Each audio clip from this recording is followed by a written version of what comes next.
We are already about halfway through the 2025 New Mexico State Fair, if you can believe it. You have until Sunday night to check out all the rides, food, rodeos, and animals. And Griffin Rushton is live at Expo New Mexico this morning with an inside look at another attraction that you may not know about, Griffin. Yeah, longtime state fairgoers will tell you there is a lot to explore here on Main Street, but the real magic of the New Mexico State Fair happens in the buildings tucked away behind the concession stands and the street shows, and that includes a pretty elaborate model railroad that's getting bigger and better every year. We have a lot of people who come in and tell us that they come to the fair just for the train club.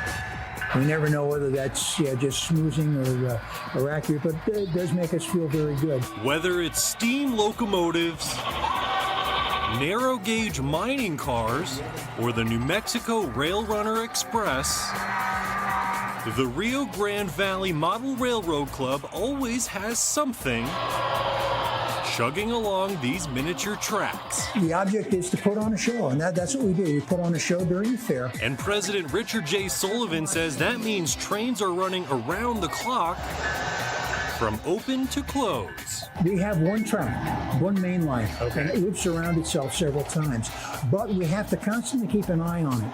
So during the fair, we'll have 3 to 5 people in here. Keeping the trains on the tracks and showing off their hours of hard work.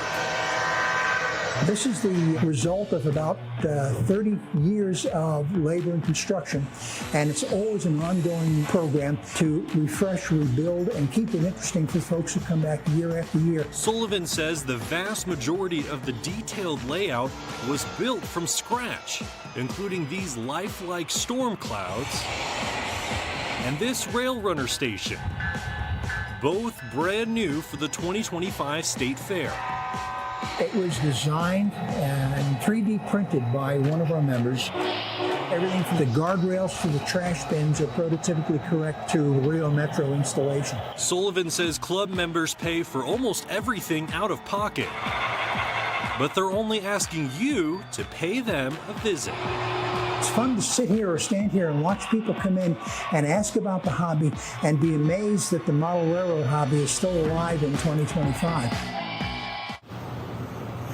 Sullivan told me they got 23,000 visitors during last year's State Fair alone, and they're hoping to top that this year. You can check out the model railroad display in the southeast corner of the agriculture building behind me throughout the entire State Fair. It is completely free, and Sullivan told me there are even a few Easter eggs hidden somewhere in the layout, including an elusive Sasquatch figurine. He's inviting folks to come and see if they can find it among all the trains and landscaping there.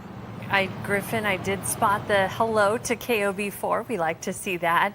We have been talking, though, about plans to potentially relocate the state fairgrounds. So how would that affect the model railroad? It's not looking too good. Sullivan told me if that does end up happening, that would likely mark the end of this layout.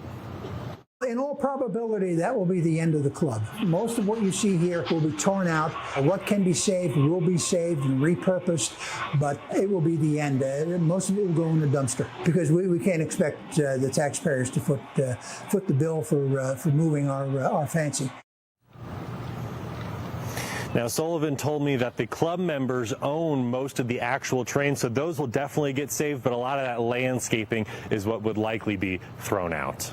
All right, sad to hear that, Griffin. Thank you. We hope that doesn't happen.